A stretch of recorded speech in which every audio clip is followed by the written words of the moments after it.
Hello, Mithril here once again, getting back to Pokemon Yellow No Evolutions, and I'm still feeling pretty wrecked from daylight savings time. It messed with my sleep schedule something fierce, so I'm dealing with insomnia again. Great fun. So yeah, I'm feeling pretty out of it. What better time than now to deal with Lavender Town? Oh boy. So Lavender Town is a small mountain town. No gym here, not a lot of people or buildings. The main point of interest is the Pokémon Tower, which is a Pokémon gravesite. Basically, they just needed somewhere to stash the ghost types, and the cemetery made sense. I forget if it's just Pokémon buried there, or if people are as well. But either way, in-universe, it serves as a glimpse into how the Pokémon world deals with themes of death or spirituality, things like that. And so it became home to a bunch of try-hard, edgy game theories and urban legends and creepypastas, because of course it did. So yeah, we'll cover a few of those as soon as I'm done with my shopping. Commerce, the scariest of all. Exchanges of goods and services.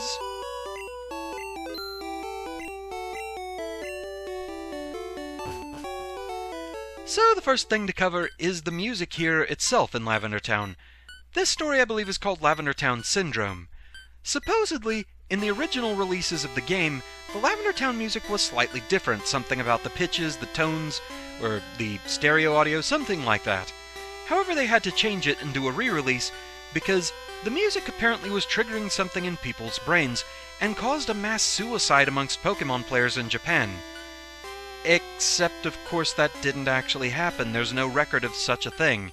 So yeah, people just trying to make an edgy, grim story out of an innocent game. Do you believe in ghosts? Sure. Really? So there are believers. If on the other hand you say no... Haha, I guess not. That white hand on your shoulder, it's not real. The Spooks! So yeah, I think it's the music out in the town itself that's in question and not the tower music. I came to pray for my Clefairy. I can't stop crying. Did you come to pay respects? Bless you. My Growlithe, why did you die? Pokémon Tower was erected in the memory of Pokémon that had died. I am a channeler. They are spirits up to mischief. What do you think about all this, Conduit? Yeah, he's freaked. And it's Gary. Hey, Roam, what brings you here? Your Pokémon don't look dead. I can at least make them faint. Let's go, pal. And so with that we can dive right into the second story, more of a game theory this one, the Gary's Raticate theory. So in Red and Blue, back at the SSN, Gary used a Raticate on his team. Here on Yellow, he instead uses a Rattata, but the same logic applies. They were there on that team, but they're not on his team here in Lavender Town. And he's here at the Pokémon Tower, a Pokémon gravesite. That can only mean one thing. You fought too hard and you killed Gary's Raticate! Oh no! It can't possibly be that he's using Pokemon storage like you are. Maybe he decided that Rattata/Raticate wasn't really carrying its place on the team all that well and benched them. Maybe he traded them off. You know, any of those answers that actually make perfect sense. Couldn't possibly be anything like that. Again, people just want to make grim stories out of innocent games.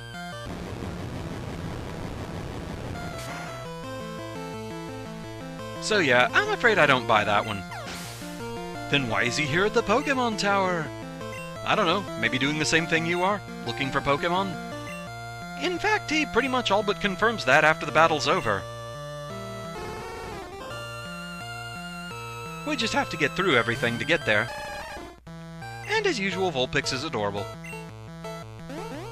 This at least is a constant, and one we can all be happy about.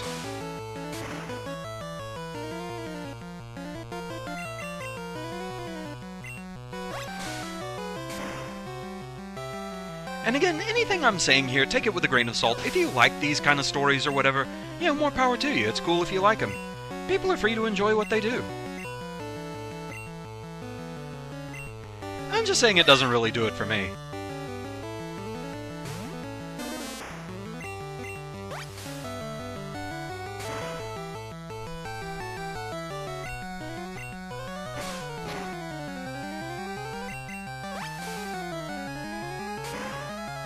So, one Pokémon left.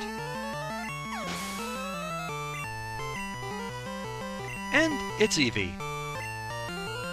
Tyson has to be getting close to a level up, I would think.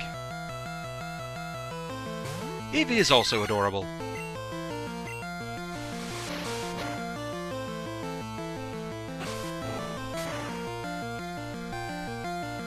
Not quite enough. There we go. And yes, Tyson should be in the B-Button Club now, I think. What? You stinker. I took it easy on you, too. B-Button?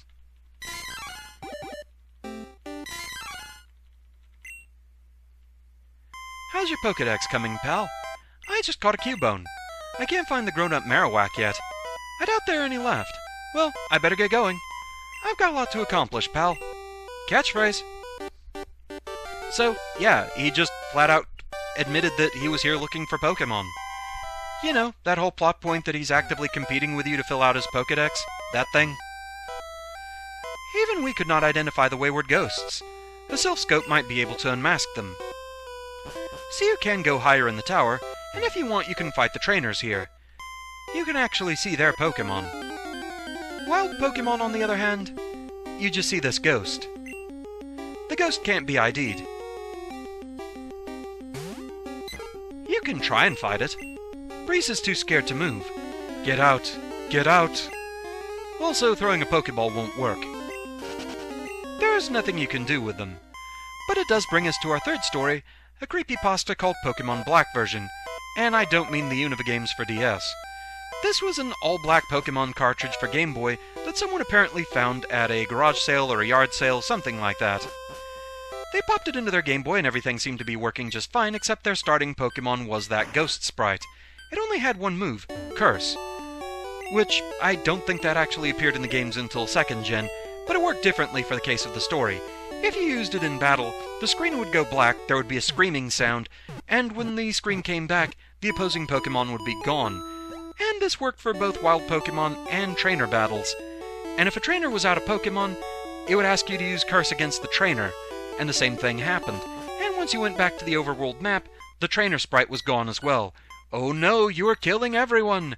You want to stop, but the game, it compels you to keep playing it all the way to the end, and then it resets. And once it does, you're confronted by all of the Pokémon and the trainers that you killed along the way, and then the ghost uses Curse on you in real life. You start getting headaches, getting sick. Oh no, it's killing you in real life! Yeah, sorry. Creepypastas just really don't do it for me. So anyway, there's not really anything else we can do in Lavender Town, so let's go this way. What's a cute, round and fluffy Pokémon? The answer may surprise you. Were you thinking Jigglypuff? Nope, the answer's Clefairy.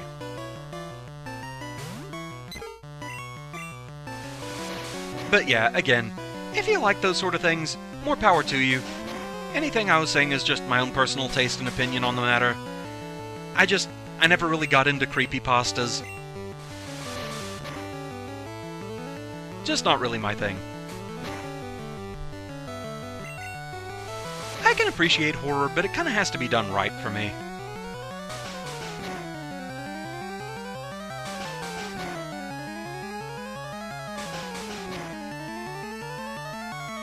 So anyway, since I'm just sitting here using Quick Attack, a bit of a shout out to my artist friend John CAUSITH, who, like me, was tickled by the mental image of a Pidgey being yanked away by a comedy stage hook, and so he actually drew that, and it was amazing.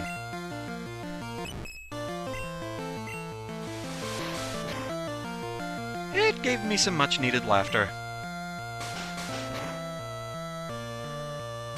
For now, though, if possible, I do just want to try and get some experience on Breeze, because she might be useful for the next gym. I do kind of I have to start thinking about that.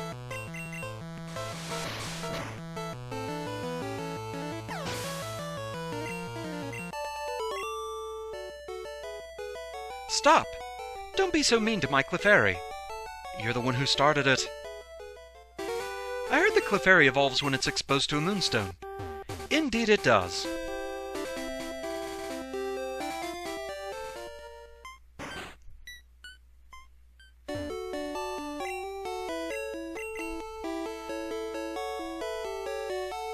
raised correctly, Clefable can actually be kind of scary, so I don't think it really needs one per se, but I do find myself curious what a Mega Clefairy would look like. Clefable, I mean. Because yeah, unevolved breeds do not get Mega Evolutions.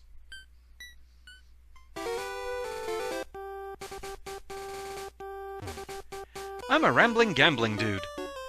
So in remakes, are you a rambling gaming dude, I take it? So, something about the gambler sprite, unless I'm just really misreading it. He always looked like one of those overblown Shakespearean actors to me, just something about the poofy striped shirt and the ruffled collar and everything. Again, unless I'm just seeing that sprite really wrong, that's what it looks like to me, and it's all I can ever think. Forsooth, Snake Eyes!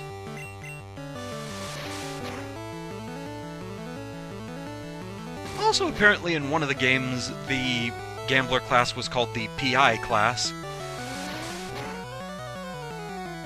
That's a weird jump.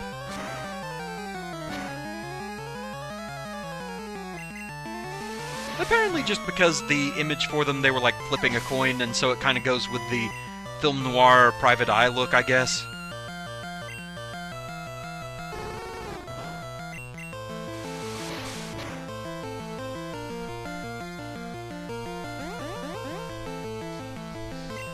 Tail whip from a Vulpix.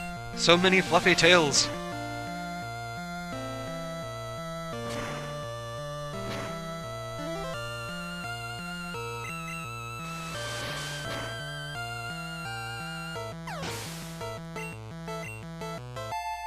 Okay, so level 27. Missed the big score. Breeze starts with B button. Gambling in Pokemon are like eating peanuts. Just can't stop. Okay. You need strategy to win at this.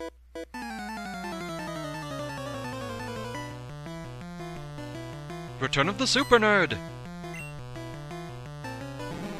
So, what's your strategy?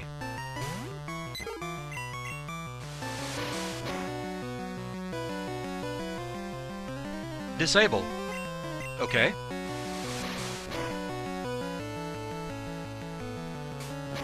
Okay, now you're going with an attack.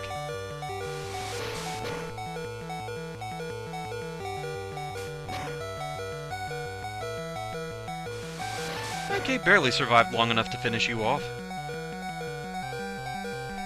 Next up, Muck.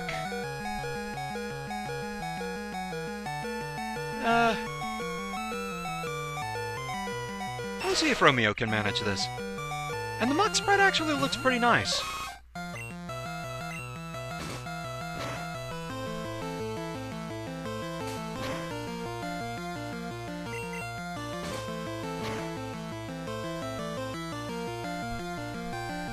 Yeah, at least that's not gonna do anything.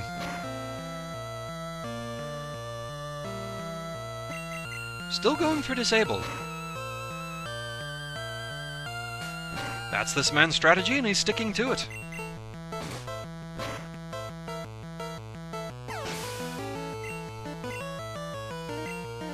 And another Grimer.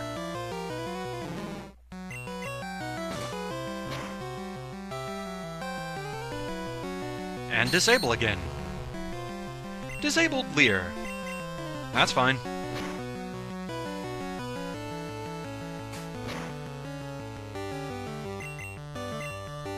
Well, that wore off quickly.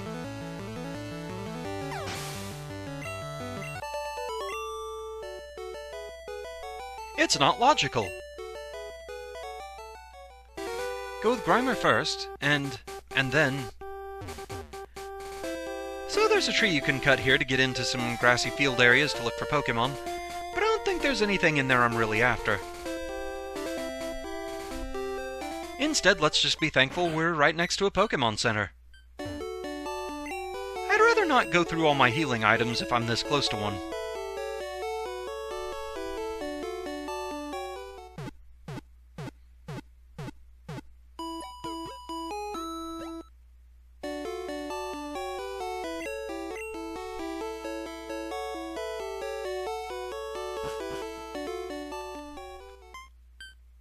I mean, just for the sake of looking, I'll take a quick peek in there to see if there's an item.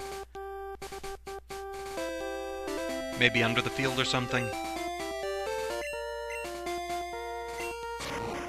Basically, it all leads to the same area anyway. Nope, nothing in here. So we just did a bit of gardening.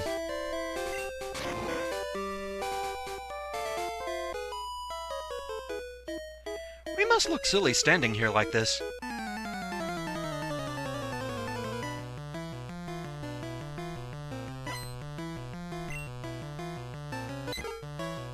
PIDGEY versus PIDGEY.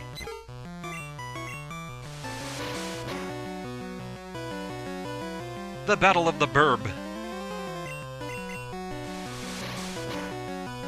And they keep trying to use Roar and Whirlwind in battle. I keep wanting to say there's a third move that does the same thing, but if there is, I can't think of what it is, and I could just be completely wrong about that. Maybe those are the only two.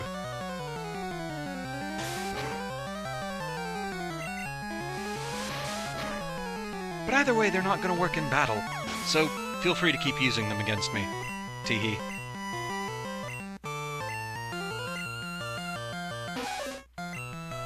So, just kind of a lot of early route Pokemon on this team.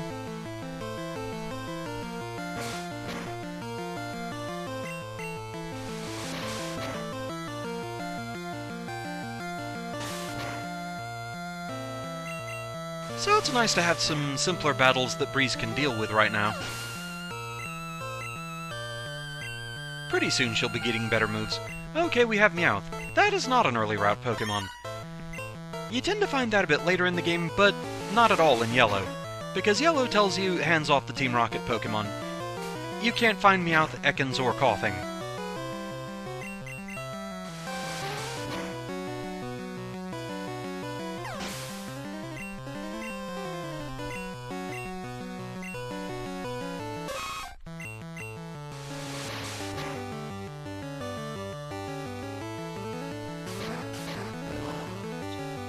Don't kick my bird.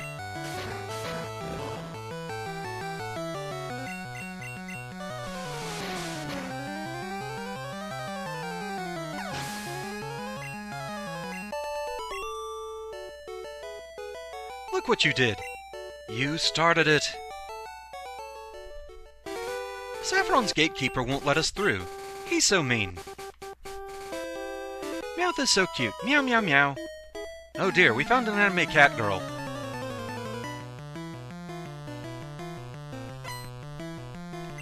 I wonder what she's going to use against us.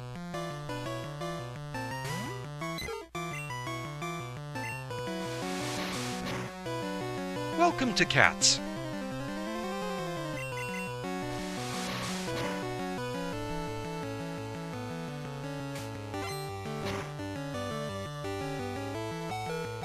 That was painful money.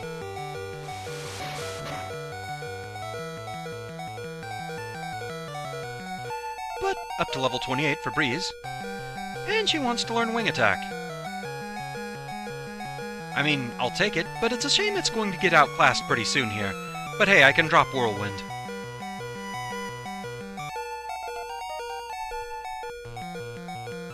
Stop with the bells! Stop with the bells!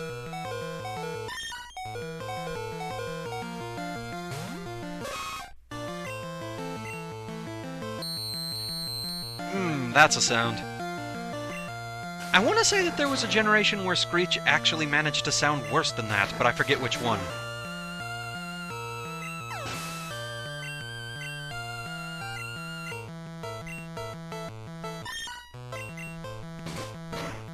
Just either way, ow.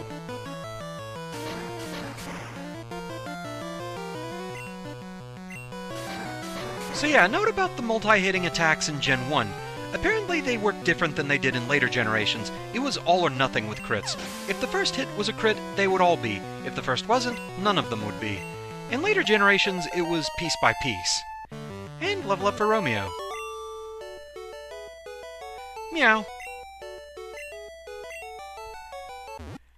B button. B button.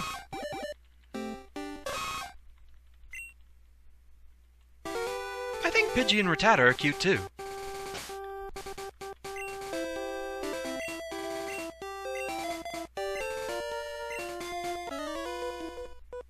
School is fun, but so are Pokémon.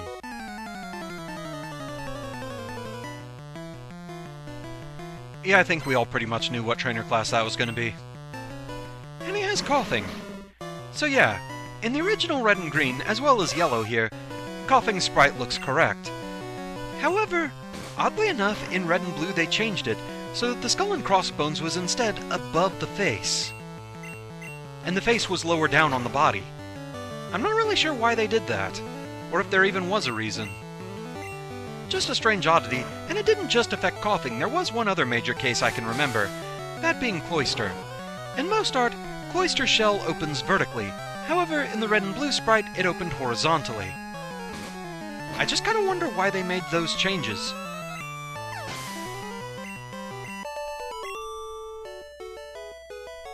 I'll stay with school. We're stuck here because of the gates at Saffron. I like Nidoran, so I collect them. Come to think of it, I guess there was one more that really stands out, that being Kingler. Though I don't really remember its sprite in the original Red and Green in Japan all that well, in Red and Blue, they made both of his pinchers the same size, whereas Kingler is supposed to have one claw bigger than the other. I would assume that was fixed for Yellow, because most of the Yellow sprites are actually pretty accurate.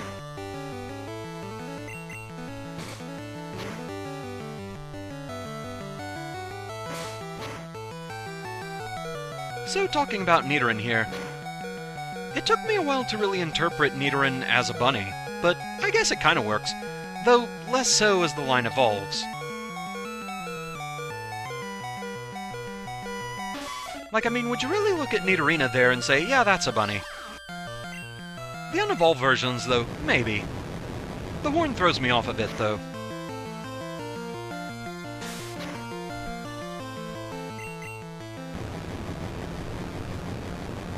They're not quite so clear as bunnies as, say, Baneri or Bunnelby, or Scorbunny now.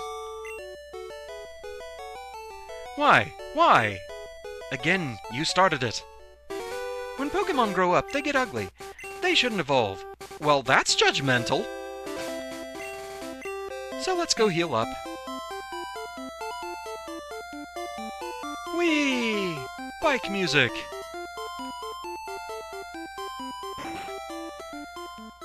Just makes me think of how the bike music in the 5th gen games just sounded like some kind of anime opening to me. I kinda like that one, actually.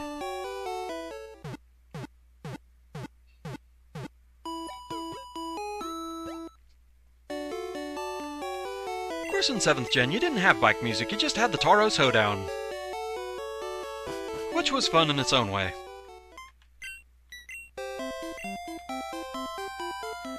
Back we go.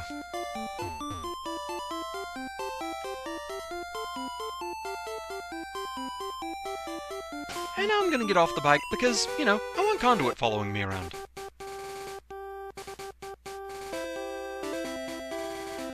So we have another gate to Saffron City there, but again, the guard is thirsty and won't let us through. Alright, let's roll the dice.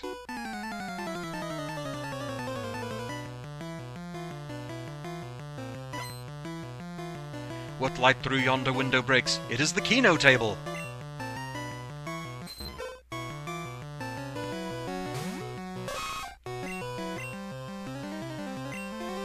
Don't you dare.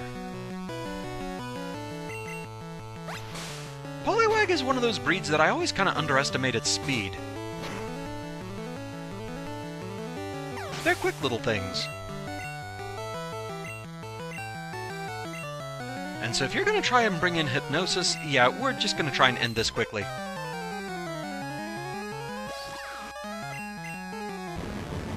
Let's zap a Poliwag.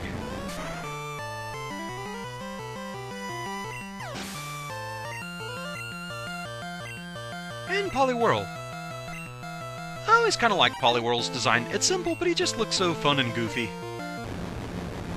Can't help but like it.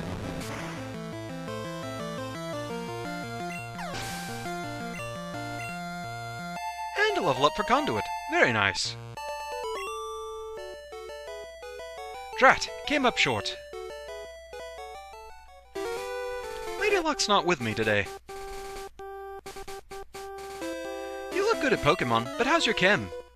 I enjoyed chemistry classes. I was lucky to have some of those mad scientist type instructors that loved doing the visual demonstrations, and those were just really fun to watch. Pretty much the only science class I really did not like was biology, because it always involved the dissection stuff, and I couldn't do that. I never felt right about it. So, yeah, I was one of those kids that asked for an alternate assignment, and thankfully I had instructors that were understanding about that. It's just one of those things, unless you're planning to be a surgeon or something, why would you really need that?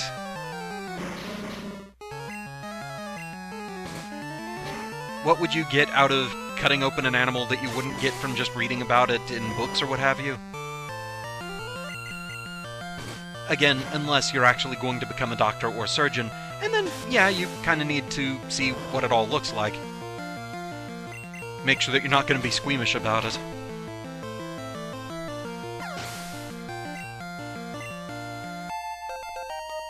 So, level up for Romeo. I need some experience on Bonsai. He's currently the lowest leveled.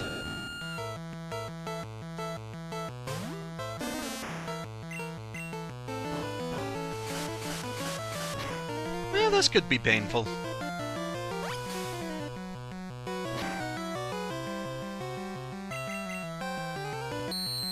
But yeah, it was one of those things that just... I didn't like the idea of killing an animal just so that you could take it into a classroom and cut it open and all that stuff. But also, I've covered this during Silent Hill LPs, medical and surgical stuff, it just squicks me out super hard. It's just not something I can really deal with all that well. Like, for the most part, I can put up with, like, horror movie gore and blood and violence and everything, but just a sterile surgical setting, it creeps me out. And a level up for Bonsai. Magnemite. Let's see here. It's hitting a point where I kind of have to start worrying of if they know electric moves. I know Voltorb, but I don't have to worry. They do not learn anything electric naturally in Gen 1, apparently. Magnemite, I want to say, does. But it's just gonna tackle. And again. So no proving me right or wrong on that. Ow! Meltdown!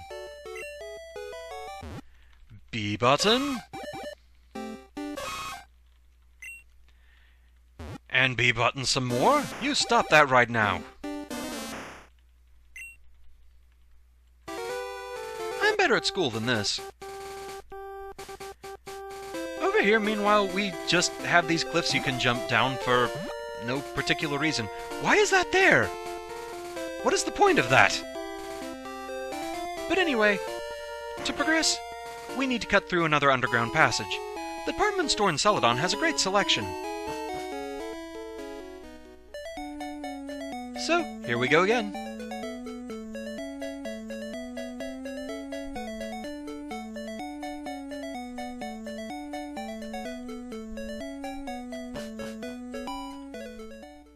I heard a sleepy Pokémon appeared near Celadon City.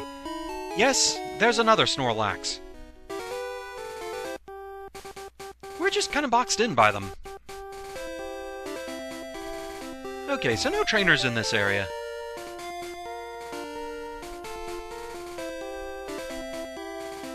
And with that, welcome to Celadon City. Welcome to our Pokémon Center. We heal your Pokémon back to perfect health. Indeed you do. I don't know why I was reading that out. Like I said, I'm pretty out of it today. But this is pretty much where we're going to call it.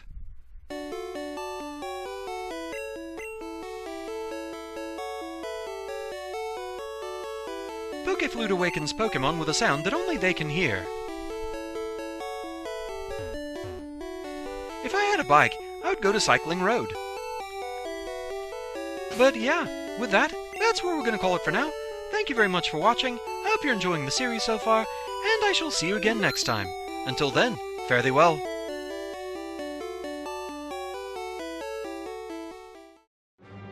Who's that Pokémon? It's Sprite!